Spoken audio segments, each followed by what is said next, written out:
Welcome in, everybody. Hope you had a wonderful Labor Day weekend. My name is Mark Farzetta. This is the Farzy Show. Happy football week. I know you're excited. I know I'm excited. I know we're all excited. You know what we're not excited about for the most part is watching the Phillies bullpen. So that's a thing. I know we're excited for the Phillies to be making the playoffs as they're 5.5 games into a wild card spot. We'll look at the standings in a second. The Cubs, man, they're hot. They're a hot team right now, ladies and gentlemen. And you know what we're going to do today? We're going to examine today the idea of the Eagles potentially, possibly having the personnel to be the best offense in Philadelphia Eagles history. We'll examine that because Reuben Frank points out in his article, latest article on NBC Sports Philadelphia, that it's right there for the taking. The Philadelphia Eagles, the potential that they have put together their best offense ever, and the potential that they have put together the best offense in the NFL this year? What? Is that possible? You're damn right it's possible with the weapons and embarrassment of wretches this Eagles offense has. I did spend the weekend out of the Philadelphia market. Okay, I spent it outside the Philadelphia area. And if you caught me doing the post-game show to the Phillies loss to the Brewers where they imploded and all that fun stuff on Thursday night last week, I was in the Baltimore area, and then I went into the Virginia. I was in the state of Virginia. I was in West Virginia for a second, drove through that. Went through, Harper's Ferry. Did some fishing, right? Did some fun stuff, right. But, I was talking to mostly Commanders fans. They're like, what's your deal with the Eagles? What's going on? Another great year? Like, they're all just expecting the Eagles to be incredible. And rightfully so, because the Eagles should be incredible. And they're just like, well, the Eagles are going to win the division, and the Eagles are going to go to the Super Bowl again. You're feeling good about your birds, that whole conversation. And it really does give you a different perspective when you talk to somebody else from outside the fan region, right?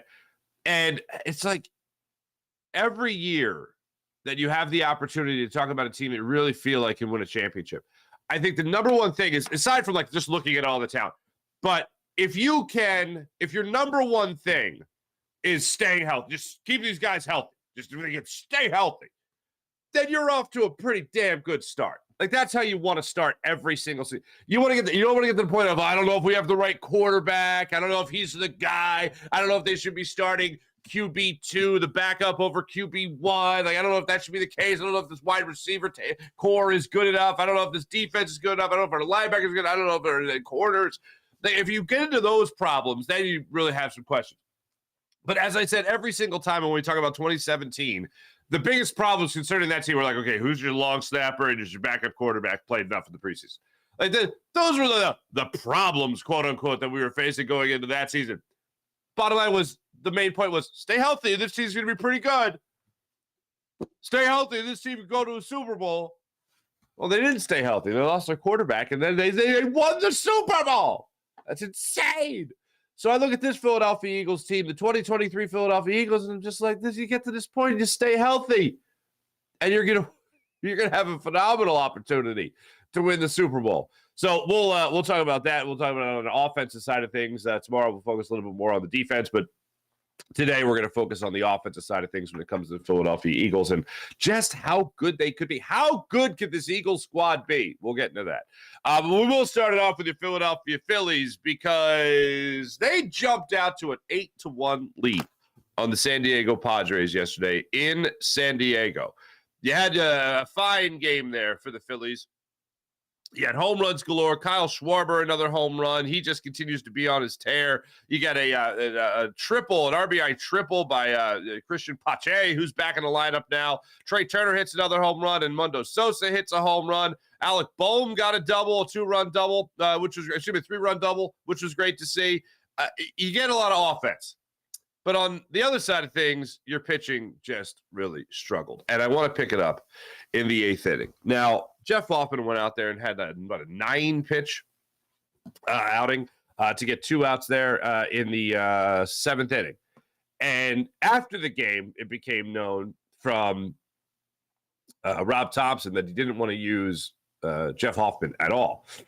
So the question was asked, after a short 2 outs there, for a quick 2 outs. Was there any thought to leaving Jeff Hoffman out there? He said, I didn't even want to have Jeff Hoffman out there today. So, yeah, I wasn't going to have him get down and then, sit down and then get back up. So they decided to go to Craig Kimbrel and face the top of the lineup in that 8th inning. Kimbrel, of course, made it interesting, as one might assume. In that 8th inning, Kimbrel goes up there, gets Bogarts to ground out to first base. So it was the first thing that happened, which was good. And then Machado, he gets him to strike out. So now you got 2 outs, and you're feeling pretty good. You're feeling pretty fantastic, as a matter of fact. Then he allows a walk to Soto. So there's a free pass. Then Tatis walks. They have the double steal. 2 outs. They put on the double steal. You're trying to get Fernando Tatis out at third base on the double steal. JT Realmuto has no shot. Craig Kimbrel, leg kick, everything, allowing a lot of steps to the base runner there. Fernando Tatis takes third base, but JT Realmuto still makes the throw. You never know if someone's going to, I don't know, bad slide, slips, I don't know, whatever. But he makes the throw. Ryan O'Neill, the third base umpire in this case, is standing right there to make the call. Instead of making the call, just making the call, which he does, and he makes it correct, calls Fernando Tatis safe. He also takes a baseball to the jugular, preventing a ball in a 9-7 game with now a runner on second and third with 2 outs, preventing at least Fernando Tatis from scoring. Now, I know they made the argument during the broadcast that Trey Turner could have made it over there to block the ball had it not hit the umpire. I don't see a universe where Trey Turner tracks that ball down and turns and fires home to get Fernando Tatis to prevent him from scoring. That at least is a 9-8 ball game with 2 outs in the bottom of the 8th inning in San Diego. At least a 9-8 ball game at that point. If that ball was really fired and did not take the hop that it did, that ball is going, and like that ball is going to go all the way to Kyle Schwarber in left field, and you're going to have to see a guy like, unfortunately, Machado score on that particular ball. Excuse me, Soto score on that particular throw. So it's maybe a tie ball game. I think with the way it was thrown, I think Trey Turner gets to it in time to at least prevent the second run from scoring, but there's no way it's at least not a one-run ball game at that point. So the Phillies have a lot of luck on their side in that instance. In that exact moment, the Phillies had a lot of luck on their side. In that Thursday night game against the Brewers, where Alec Boehm goes over to try to make that play and ends up having a 3-run error, they did not have any luck on their side. This time, Lady Luck was saying, nice to see you again. So they prevent the second run from scoring, or they prevent any runs from scoring thanks to Brian O'Neill, thanks to his throat or his shoulder, whatever part it was. So they had some luck on their side there. Then, but that was still struggling from Craig Kimbrel. 2 walks with 2 outs, not good. They ended up getting Kim to fly out to right field to end that threat. Phillies aren't able to get anything going there in the top of the 9th inning. So then you bring in Jose Alvarado. Now, the thinking here, Kimbrel faces the top of the order. Then you have Jose Alvarado come in and face the bottom portion of the order. Ended up not exactly working out that way, unfortunately. Back-to-back walks to start off the inning. Cooper walks, Sanchez walks. Then Batten steps up to the plate, and Alvarado just looked like a guy that did not have control. I mean, back-to-back walks is obvious, but when you also run full counts, it's like, wow, you're really struggling up there, man. So he goes up there, and he gets Batten to ground into almost a double play ball, 6-4-3 double play. Batten just beats it out at first base. It looked like Trey Turner couldn't get a lot on the – it wasn't a long throw by any means. He wasn't deep in the hole trying to turn a double play, but it looked like he couldn't get a lot on it. If he gets a little mustard on that one to Stott and Stott turns it, maybe you get the double play in that instance, but it just wasn't meant to be. So you get 1 out now in the inning. Then Campusano strikes out swinging, and then Kim, I thought this was fantastic. And Campusano, by the way, that at bat, absolutely, Jose Alvarado went after him. Only a 4-pitch at bat. Started off 1-0, and then we were able to come back on a sinker, cutter to get the strikeout. Then the Kim at bat was wild because Kim, for the, what was it at that point? It was a full count. Kim goes up there and expecting a fastball, expecting a sinker, whatever, 98, 99 mile per hour sinker from Jose Alvarado to strike him out. And you see him gear up. And Alvarado, I don't know if Realmuto, obviously Realmuto's making the call. Realmuto calls for a cutter. They throw him a cutter, and you could see it. Oh, if you haven't seen it, Kim absolutely double clutches during the swing, during the at-bat. And he was thinking of swinging at something that was 10 mile per hour faster, and he couldn't hold up, and he ends up striking out swinging, and the ball game, and the Phillies get the win, and Alvarado was jazzed, as you would assume. But this is another instance where you made it a lot more difficult than you should have made it. If you're looking at the bullpen, you're looking at the arms in general, because Taijuan Walker, again, had to battle through another inning here, had to battle through another start, 5 innings, 5 hits, 4 runs, all earned, 3 walks for Taijuan Walker, 4 strikeouts, did give up the 1 home run. 103 pitches through 5 innings of work. And through 5 innings of work, that 5th inning was insane. I did not expect him to use anything at 92 pitches, and they still brought him out for the 9th inning, or for the 5th inning. And he was able to get through that. Fortunately, he was able to get through that one quickly. So he at least gave him 1 more inning. Then after that, they go Bilotti, who allowed 3 hits. Soto allowed 2 hits. Those 2 combined to allow 3 runs in total. Then Jeff Hoffman comes in down there, quiets the storm. And then Kimbrel has his struggles, and Alvarado has their struggles, but did not allow a run. It's shaky. Like, this was the point I was worried about with Craig Kimbrel. I remember the guy I always go back to is Flash Gordon, right? When the Phillies got him years ago, and from the Yankees, and it was like he just hits a wall and it's over. Like he'll look like a Cy Young candidate coming out of the bullpen, and then all of a sudden just hits a wall. And I was worried about this with Craig Kimbrel, 35 years old, hasn't exactly shown that he's had it in recent years, and the Phillies were charging him with the closer responsibility, which is a big responsibility. To know that you're supposed to be the last man out there, the guy that slams the door, the guy that closes it out, that could be a hefty task for anyone, especially a 35-year-old that might not have the life on his fastball that he once had, or the break on his knuckle curve that he once had. But he was incredible, absolutely incredible. Whip was good early in the season. Through the middle of the season, it was great. And then since the All-Star break, he has certainly hit a rough patch. In August, certainly hit a rough patch. And you're hoping that in September he's able to right the ship for himself. But seeing him go out there in that 8th inning today, it was a matchup-driven response decision by Rob Thompson. We'll let you hear from him in a second. But I have my concerns. I feel like at this point, and I'll get to this right now, here's where you're at in the wild card standings. You're 5.5 games into a wild card spot, the top spot. You're 2.5 games up on the Cubs, who just shut out the Giants. Then the Arizona Diamondbacks are 3 games behind the Cubs, and they occupy the 3rd spot, tied with the Reds. All right. Now the Marlins are a half game out of wild card contention. Giants a game out. Padres 6.5 out. And it goes on down the list there. But you're going to make the playoffs. At what point do you just decide to give Kimbrel like 3 guaranteed days, 4 guaranteed days? Like, we ain't using you. Like, I'm not saying you got to IL the guy. Certainly not now that he just pitched yesterday, so you can't retroactively put him on until, whatever. But you're not going to use that strategy. But they need him to have a break.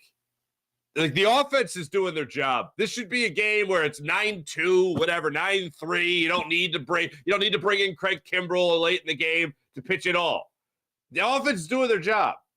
440-foot home runs galore between Kyle Schwarber and JT Realmuto. Holy pots and pans. But when it comes to a guy like Craig Kimbrel, this offense is doing their job to give him a break. Everybody else got to do their job. I would love to have him as an asset in the playoffs. I would love to have him have a nice long break. I would love to see the end of the season happen, and all of a sudden you're up so many games in the wild card, don't even worry about it. But I don't know if they're going to get to that point unless they have a fresh Craig Kimbrel.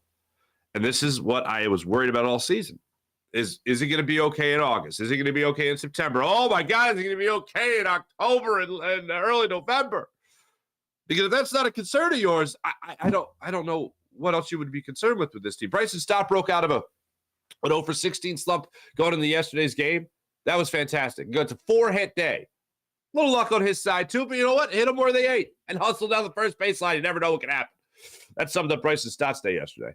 It's great to see the offense doing what they've been doing, but the bullpen is what has concerned me the most. Alvarado has concerned me, certainly with his walks and his issues.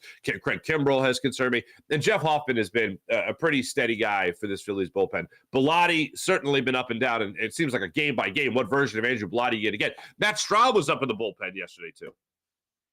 And Gregory Soto, who's been really good this year and then started to hit some sputtering. It's been a struggle.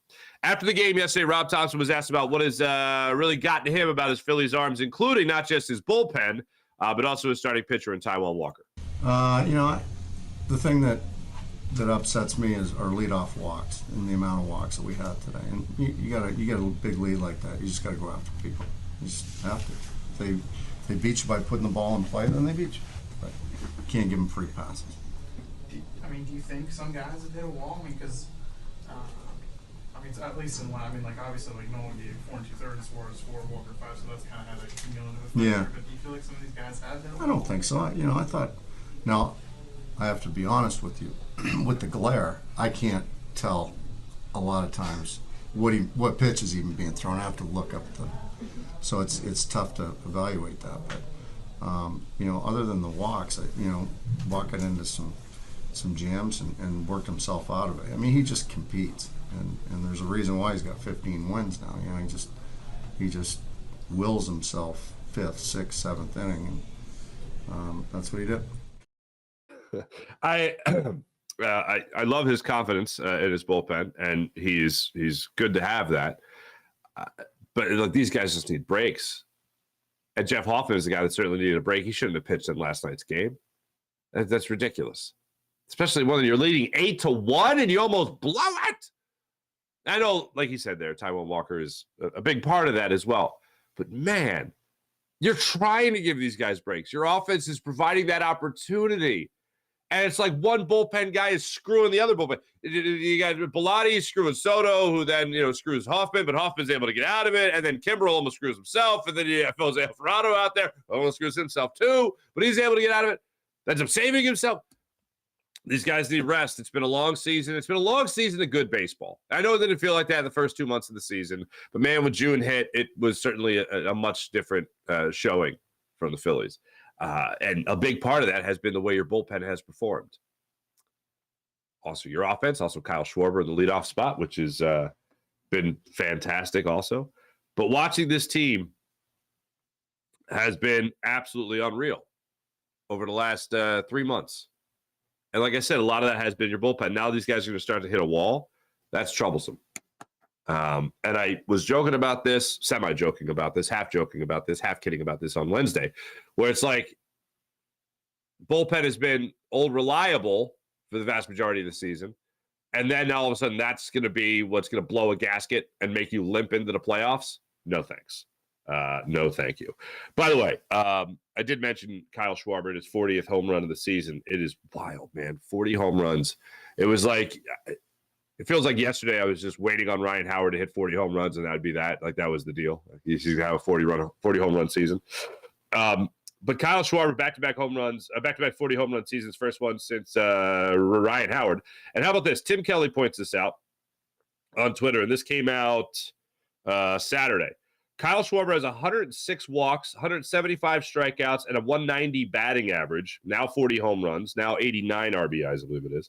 And a .801 OPS. Truly one of the most bizarre seasons in Major League history. It really is. There's no other adjective you can use to describe it. And Kyle Schwarber, I think, last night was joking about it, saying that WAR stat really hates him. I guess that would be accurate.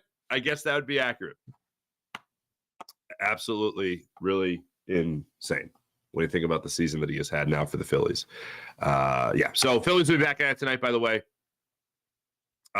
in San Diego. 9:40 start time out there in San Diego tonight. So we'll have a late one tonight, kids. We'll have a late one tonight over here on the Jacob Media YouTube channel. Give it all the fun content for a 9:40 start time. Michael Lorenzen, by the way, gets the ball tonight against Pedro Avila. So we'll talk about that after the game and also more in the morning rush. Let's talk about our Philadelphia Eagles. All right. Here's where we're at with the Eagles. The season starts Sunday. I have said there's some big questions surrounding this team. Not necessarily concerns, but questions. Curiosity. Not being asked out of protest, but asked out of sheer curiosity. Brian Johnson. What type of offensive coordinator is he going to be? Now, here's the deal. If you're an offensive coordinator, you want to know you got great pieces, right? Well, the Eagles got great pieces, so that's a great start, okay? You want to know that Brian Johnson and your quarterback already have a nice relationship, and that's done. They already know they have a great relationship. That's fantastic. You go over to the defensive side, Sean Desai, what's he going to be doing with his defense? You want to see a guy like Jalen Carter step up as a rookie and Nolan Smith have a big impact immediately, and you want to see what your safeties do and all this. The Eagles already brought back Nicholas Morrow. Thought it was weird they're only keeping 4 LBs, but whatever, only 3 LBs. Now it's 4. So that's where we're at now. So there's questions. Okay? Will they stay healthy? That's a question, okay? You want to know that everything's looking good. But when you look at this offense, it really is mesmerizing. I mean, you're looking at Devontae Smith. You're looking at A.J. Brown. You're looking at a stable of running backs. DeAndre Swift being brought in here. Kenny Gainwell having himself a great end of the season and playoff push last year. The runner-up to the MVP in Jalen Hurts. A good stout offensive line. This is insane. Embarrassment of riches. But how good could this team really be? I didn't realize this, I guess, because I'm just happy when the Eagles have a phenomenal offense. It doesn't have to be the best offense in the NFL, but just the top 3, top 4, top 5.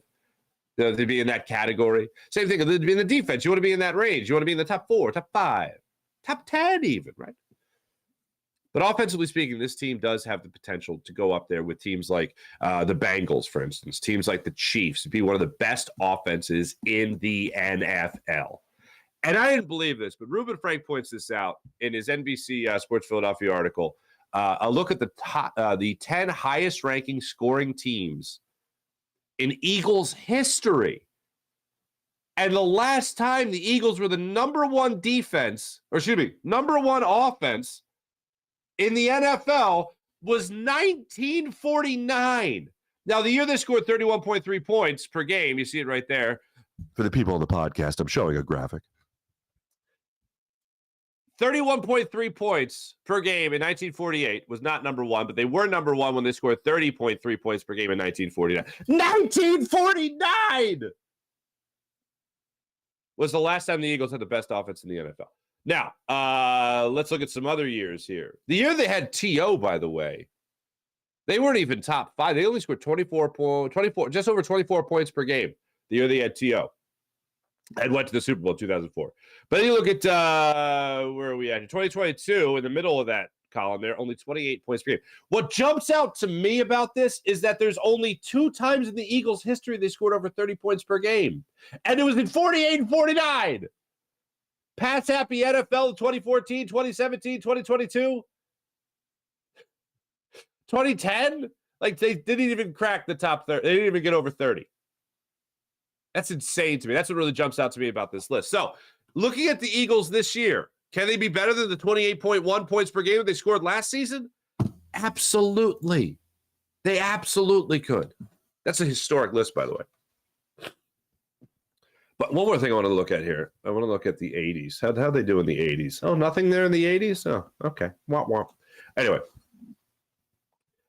I look at this Eagles team, and I think about it like this. Last year, when we weren't talking about whether or not Jalen Hurts was the guy, the question was, well, how much better can he be in the second year of the same offense? Okay.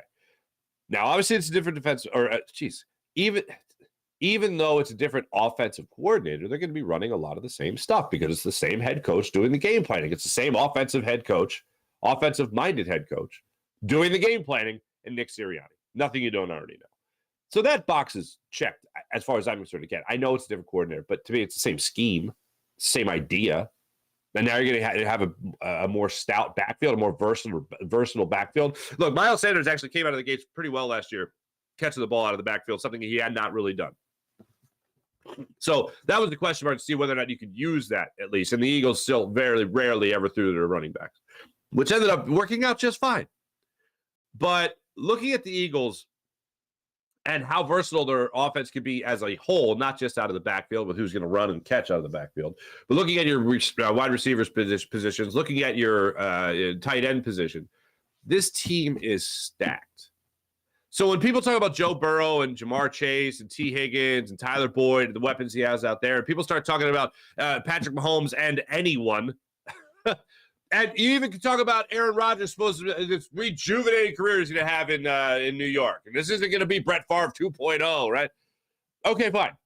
But when you talk about the top three offenses in the NFL, I look at the Eagles, I look at the Bengals, and I look at the Kansas City Chiefs. Those are the teams that I think are cut above the rest as far as what they can bring to the table offensively speaking. I think that's who the Eagles are really going to be competing against when the season gets underway Thursday night and then also on Sunday, obviously. This Eagles team, without question, has the ability to be the best Eagles offense ever. They have the ability to score over 31 points per game, 32 points per game. That is a distinct possibility. They could do that. That would mean that not only could they be the best Eagles defense, they could be the best offense. That means not only could they be the best Eagles offense in history, but they could also be the number one offense in the NFL and do that for the first time since 1949. That's pretty spectacular. And it makes me go off the football field. It makes me go off the sidelines and into the front office. I still can't believe this turnaround that Howie Roseman has had. And I think about this, and I really try to rack my brain over someone who has had a bigger turnaround in Philadelphia sports history than Howie Roseman. Like, first off, you don't get the opportunities that Howie Roseman has received. Like, no one is told to go away and then come back and they're actually great. Like, the only other comparison, who do you have? You have maybe Bobby Clark in hockey, who was the GM, then was again. Russ Farwell coming in there for the Lindros deal, right? But you look around and there's only one other hockey. There's only one other hockey analogy that I can come, or one other analogy that I can really come up with, and that's Bernie Perron. I've heard Bill Clement talk about it in years past, where Bernie was good when he got here, and then he went away, and then he came back, and it was great.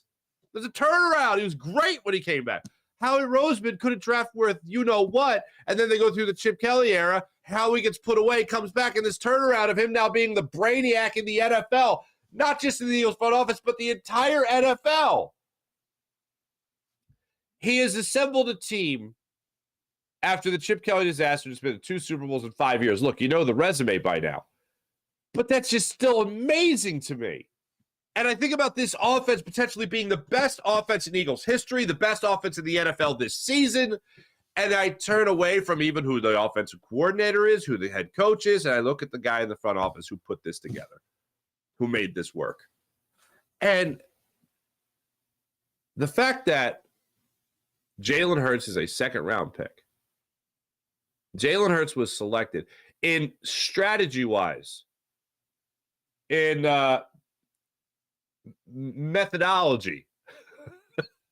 The idea of drafting a quarterback in the second round to back up a guy that just got, $140-50 million deal on Carson Wentz, and you're now worried about his backup? That's insane to me. It was the biggest blunder, just strategy-wise, not X's and O's, not proof in the pudding like Jalen Reagor versus Justin Jefferson. But in terms of the strategy, what are you doing? This is moronic. And now he's the runner-up to the MVP. That is pretty insane. He's an all-pro quarterback. Howie Roseman, who would have thought? After he was banished from the land in the Chip Kelly era, was invited back to take the reins over again, and he came back better. And offensively, this looks stacked. Defensively, this team looks like they are going to have an easy transition from the Fletcher Cox, Brandon Graham-led defense to the Jalen Carter, Nolan Smith. That's on paper right now before the season actually starts. That's what it looks like. That is unbelievable. And it's all Howie Roseman. It's insane.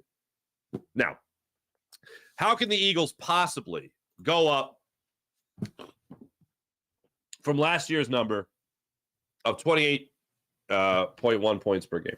How can they possibly improve upon that? Well, as you see right above that in 2022, when they scored 28.1 points per game, and 2027, when they scored 28.6 points per game, those were 2 years right there that you had an MVP caliber quarterback playing for you.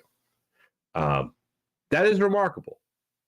That's really what it tells you. That's what it takes. You need the signal caller. You need that guy, the QB1, playing an elite level of football. That goes without saying. So right now, the Eagles equipped to make it past that point. Again, it comes down when you have to say what pretty much everyone in the league has to say anyway. Stay healthy. But if you stay healthy, you have some of the best talent in the NFL, elite talent in the NFL. You're going to be a pretty damn good offense. So the Eagles, to me, without question, have a team that could be their best offense ever and a team that could be the best offense in the NFL this year. That's what jumps out to me, first and foremost. As stacked as the defense is supposed to be as far as young talent goes, Jalen Carter being an immediate impact and Nolan Smith being an immediate impact, we'll get more into that conversation tomorrow. But offensively speaking today, I can't remember a time, maybe T.O., that even this team is deeper than that team. That team didn't need to be deep. It was throw the ball to Terrell Owens, and then we'll worry about being deep when he gets injured when the season's over. And the Eagles ended up fighting through and still making the Super Bowl, as we all know.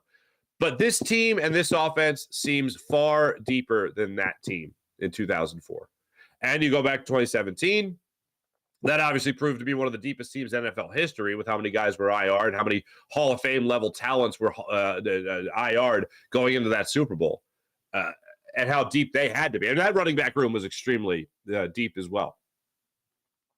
This team really does remind me of that. Like Alshon Jeffrey, Torrey Smith, guys like that came in and had big impacts on this team. That was huge. Your running back room with a three-headed monster being able to catch out of the backfield as well, whether it be LeGarrette Blount, whether it be Jay Ajayi, or whether that be the rookie, Corey Clement. Very deep team. Offensive line extremely deep, as we all know. Halapoulivaati Vaitai starting left tackle was insane, but it worked. This Eagles team can rival that team as far as how deep they can be and how versatile they can be. And not just in terms of individual skill sets, but just individuals. How Devontae Smith can beat you on a route. How A.J. Brown can beat you going up for a football and beating you downfield.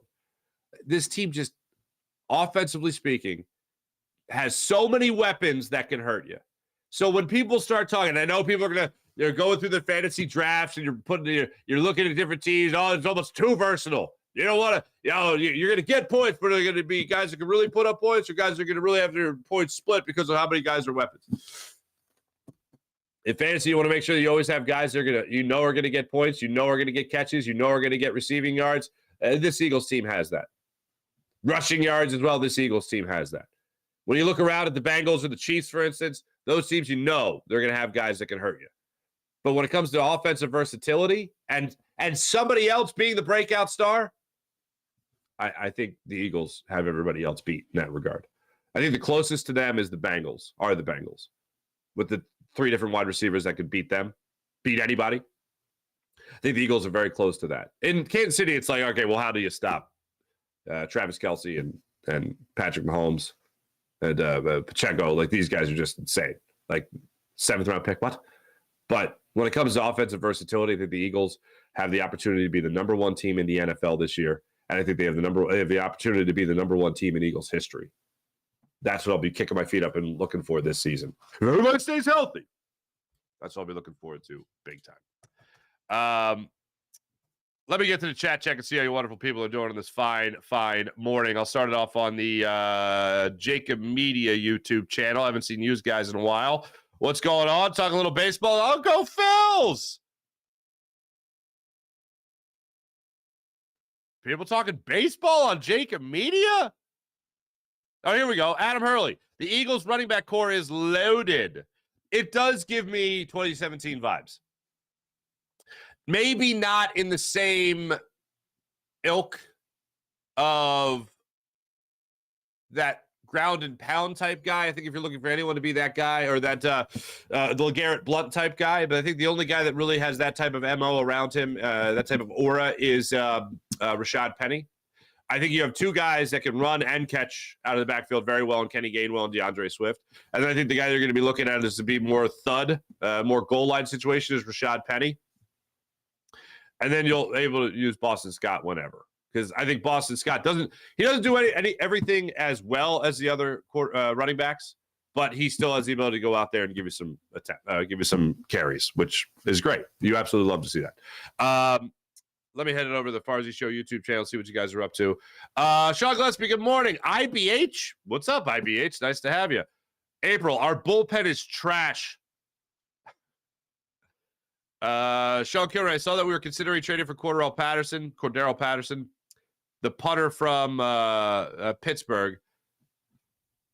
Do it. Two positions we need to address. You agree, Farzy? Yeah, I mean, Aaron Sippis was the expected guy to go on the practice squad, and they're flirting with other candidates. I saw John McMullen expects a decision to be made. Expects a decision to be made tomorrow. Yeah, Cordell Patterson. Sorry, not Cordell. Sorry, old habits. Yeah, I think you need a punter. Like, what? As great as Howie Roseman is, okay, I just did the whole thing on how great Howie Roseman is. But let's think about this for a second. How do you have a Super Bowl, and really even a second half of the season that Aaron Sippis had, a Super Bowl that he had, have a training camp and preseason like he had, where you bring in a competitor really doesn't do anything, and then you cut Sippis, and you could obviously have the plan of elevating and putting down throughout the season. That's fine. But how do you have any confidence as a punter if you're the last guy to make the team? And you got to audition for your job every week, because that's the route the Eagles are on right now. That's the path the Eagles are on right now. You can't start the season with Aaron Sippis. And this is even remarking on this conference, even talking about this, again, goes to show you how stacked this Eagles team is. This is an embarrassment of riches. The fact that week one of the season, all right, it's Tuesday, week one, we're all back from Labor Day. The fact that this is a conversation point shows you how stacked the Eagles are. We're talking about the punter, man. The punter. Not a player. We're talking about the punter. But if you're Aaron Sippis, how do you have any confidence? How do you believe that the Eagles have any confidence in you if you're the last guy to make the team? And everyone knows they're auditioning guys left and right frantically to try to make sure they have a guy ready to go when the season starts. Could you imagine Sunday rolls around and you're like, we got a punt. Where's Aaron Sippis at? Oh, you guys actually need me? No way. Okay. Trot out there. Shake. Go back. What are you guys going to do? You've already auditioned everybody else. Can't find anybody better than me. Yeah, okay. Jason A. What's up, Jason A? Morning, friends. Nice to see you back. Nice to see you, Jason A. I think our bullpen is running on fumes for sure, says Sean Kilrain, agreeing with April. April, how about that foul ball that Schwarber didn't get to? I'm just like the back stiffness with Bryce Harper. I'm just waiting for that to be completely gone and not flare up. And if you've ever had a back issue and you don't have to be a professional athlete, you know, they can be fickle things. I don't know, man. I just don't like, I would love to be at a point in a month when the playoffs start. And I think everyone's on the same page here. I'd love to be at a point where you don't have to worry about Bryce Harper as your designated hitter. You can just worry about him being your first baseman. Now, the latest on Rhys Hoskins is that he's running 3 times a day. He's hitting off a tee. They want to keep ramping him up. His goal is still to be back in October for the playoffs. Yeah, sure. I'd love even to have a bat off the bench. That's Rhys Hoskins. Great. But you're going to play him at first base. Bohm stays at third base more often. That's a plus. Personally, I still rather have Bryce Harper because I think he's a better defensive first baseman than Rhys Hoskins. So I would love to be at a point when the playoffs roll around that Bryce Harper's your everyday first baseman and Kyle Schwarber is your designated hitter. Then you have Brandon Marsh at left. I'd love it for the Phillies to get to that point. But anything that just whatever doesn't have Kyle Schwarber in left field is the best case scenario, right? Absolutely. Sean Gillespie, the bats have come alive, but now it's the bullpen. Great. That's the one that's going to let us down. Let us down. Sean Cronin shouldn't have used many pitchers up 8-1. Yeah. So the Phillies go out yesterday. They get the big hit right off the bat from literally right off the bat from Alec Bohm. You blink and you're up 3-0. It's fantastic. You figure you're going to start building on that. And then Taijuan Walker runs into trouble there in the first inning, allows a run. Phillies go on to just keep adding runs. They keep adding runs. They're up 6-1 after the second inning. They're all of a sudden up 8-1 after the third inning. And then Taijuan Walker runs into trouble in the fourth inning. Phillies still get another run back in the fifth inning. And then they weren't able to get any more offense, which is fine. You scored 9 runs. Then the bullpen lets you down. That's going to be a very scary thing going forward, as we all know. Mike Fuji. Good morning, Mike Fuji. Good morning, folks. Phillies nail biter. 5 days till the Birds, EAGLES, Eagles. Oh, Sean Kilroy, Peter King has the Eagles versus the Bills in the Super Bowl. Peter King confuses me. Thank you, Sean. I know that he's got the Eagles up there with the Bills, but the other thing that he said was the Eagles. He walked away from training camp. Remember the story about a month ago? He walked away from training camp saying, wow, do the Eagles have the deepest team in the NFL? Do the Eagles have the deepest team ever? And it's like, defensively speaking, I don't see where you get that. Offensively speaking, like everyone can hurt you. Any skilled position player can hurt you. In now backup tight end with Big O. But after that, like the offensive line, I have concerns about. I like Tyler Steen as a backup guard or tackle. That's good. I like Jack Driscoll as a backup guard or tackle. Then you're going to start, moving guys around if you have to. This Eagles offensive line has been really healthy. So maybe you come away lucky there and you have confidence in Stoutland I guess, But the thing that still rattles around in my brain about Peter King is talking about this team being so deep. I think they're very versatile. Your safety position is a close race, so you could say they're very deep at the safety position. Like to see it all play out.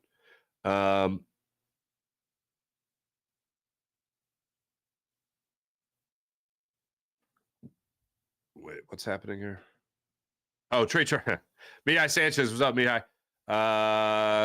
Morning, all. Trey Turner is a stud. Gregory Soto is gone after this year. Most likely. How about... I mean, to get into the numbers with Trey Turner is just redundant at this point, but man, he is just locked in. That home run he hit, just fair, down the left field line off the what the hell's the name of that building in left field? But right off the corner, the guy is just absolutely locked in. And it's gotten to the point now with Kyle Schwarber. He's on such a run after a double-digit home run month in the month of August and carried that in, obviously, now to September. It's gotten to the point where you just expect it. Like, before his home run yesterday, I was just like, this is probably where he hits a home, gone. Sean Kilrain. King predicts Hurts and the Eagles will defeat Josh Allen in the Bills 30-26 in the Super Bowl to claim their first title since 2017 campaign. Thoughts on this? I think the Bills are a sexy pick right now because it's not the Chiefs in terms of out of the AFC. I feel like even the Bengals people look at and they go, defensively speaking, people really like the Bills defense over the Bengals defense. And Josh Allen is, I think people look at Josh Allen and Sean McDermott like they're due. And I hate that expression. They're due. They've gotten so close so many times. They're due to finally make it over the hump. I don't necessarily buy into that. I think to be the best, you got to beat the best. Great philosopher Ric Flair said that. And that's absolutely true. I think the Bills are becoming people's under-the-radar pick to look smart at the end of the year. I think the odds will tell you as well. I mean, you're looking at a Chiefs-Eagles Super Bowl again. That's what you're looking at. It's up to this Eagles team to have that mental focus that a lot of teams have not had after losing the Super Bowl. April, Sean, I'm here for it. I'm here for it, too. I would love that Super Bowl matchup. Any worries about the Phillies the rest of the way, Jason A? Yes. Not as far as making the playoffs, but as far as here's what I expect from this Phillies team. I expect them to win the wild card round. I expect them to win the first round of the playoffs, or second round of the playoffs. I expect NLCS. That's what I expect from this team. At least ALDS. That's what I know I'm going to get from this team.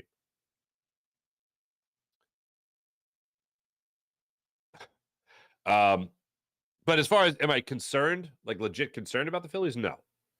The Brewers series does concern me as to whether or not they can make it to the NLCS. The Brewers series does concern me as to whether or not they can, of course, make it to a World Series again. Because here's the thing.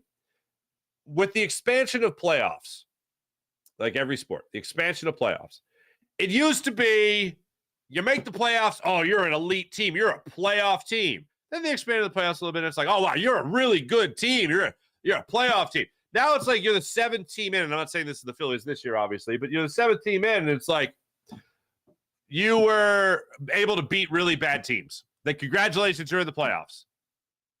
It used to be elite, and then they diminished it, expanded the party. They invited more people to the party. And like, okay, well, they were a good team. They should make the playoffs. And then it's like you go to like the third playoff team, and it's like, congratulations, you beat really crappy teams. You're in the playoffs. That's what it's like now.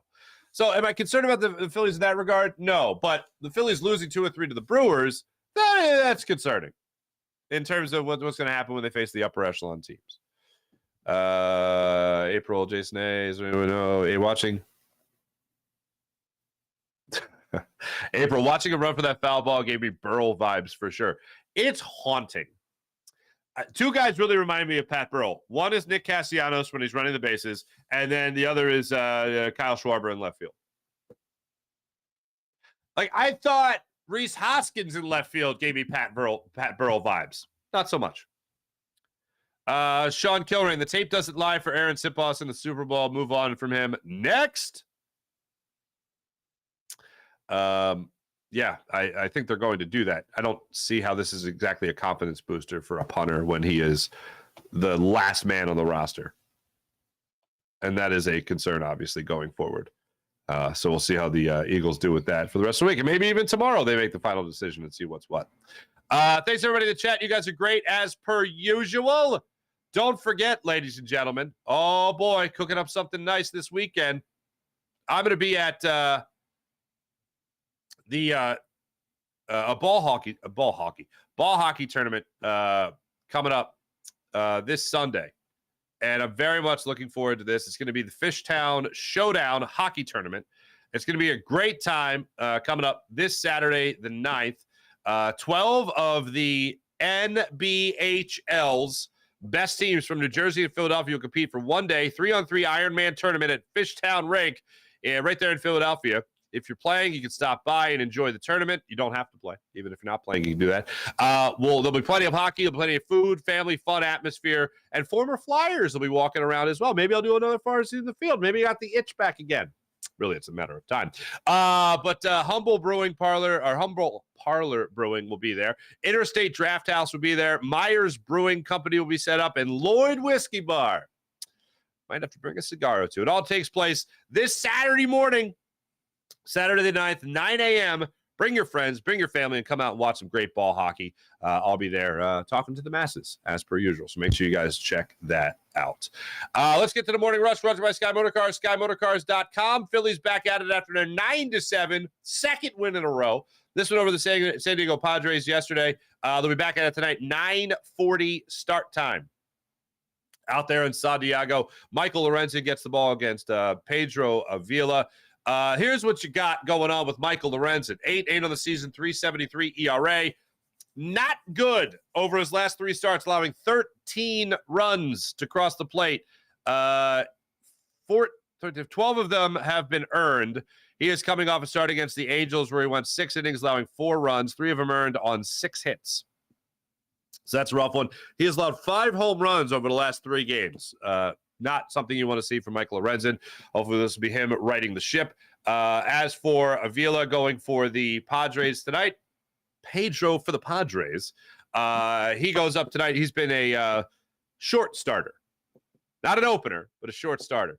He is coming off a 6-run, only 1 earned performance against the San Francisco Giants. He lasted 3 innings. He has failed to get to the 5-inning mark for the most part this season. So the righty, 26-year-old righty, will be on the hill for the Phillies or for the Padres tonight, going up against the Eagles, against the Phillies. Speaking of the Eagles, sorry, that was on my brain. Tonight, actually this afternoon, Nick Sirianni addresses the media. Sean Desai will address the media tomorrow. We'll get the head coach's thoughts for tomorrow's show. We'll get them today when he addresses the media. As for what he is getting ready for the season, kicking off the season against the New England Patriots. One thing I didn't get into in my little conversation there about the Eagles, I do feel, and I've been saying this, that the Eagles are going to come out of the gate swinging. I feel like there might be another second half lull. There might be, this game might be closer than some people anticipate. I'm going with that, but I don't think the Eagles lose this game. But the one thing that I think is not, you can't overstate it enough. The Philadelphia Eagles are taking on Bill Belichick in week 1. Simple as that. Philadelphia Eagles are taking on Bill Belichick in week 1. Oh, just so funny that they have a guy in house now that really knows Bill Belichick well. Oh, isn't that funny? And Matt Patricia. So I don't think the Eagles lose that opener, but it is something that you have to have extra focus every time you're playing Bill Belichick. I don't know, people are really going to be talking about that. One last thing, back to baseball. Who is this about? I wanted to make sure I got this in here. Oh, not necessarily controversial play by any means, but a lucky play for the Phillies. Now, after the game yesterday, Bryson Stott said he is a believer in the baseball gods, and when that ball hit Brian O'Neill in the 8th inning, he thought, "Well, they're smiling upon us on this one." After the game, Rob Thompson did acknowledge that play, and he talked about whether or not the Phillies would have ended up tied at 9 after what would have been an errant throw by JT Realmuto. Yeah, and maybe another base. The runner going into second base probably gets to third base if the ball gets by there. But, yeah, Brian O'Neill did a great job. If you're the Padres, you're not too happy about that. If you're the Padres, you're not too happy about the umpire costing you a run. At least 1 run. And that's what he was at. Hey, did that cost you guys, or would that have been a run? He goes, yeah, probably 1 run and a base, but not 2 runs. Trey Turner probably gets to it in time to prevent Soto from scoring on that one. Ladies and gentlemen, we'll be back with you guys tomorrow to preview more of Eagles-Patriots in week 1 in the NFL. Look forward to breaking down the defensive side of things. Should have a special guest tomorrow, so I look forward to that. So we'll talk about that tomorrow. Also, hopefully we'll be able to talk about a Phillies win. I'll be back with you guys tonight after a 9:40 start time between the Padres and the Phillies. My name is Mark Farzetta. Jim Hyde, produced the program, did a wonderful job. We'll be back with you guys tonight for Fighting's postgame on the Jacob Media YouTube channel. We'll be back with you guys again tomorrow as well for the Farzy Show. See you guys then.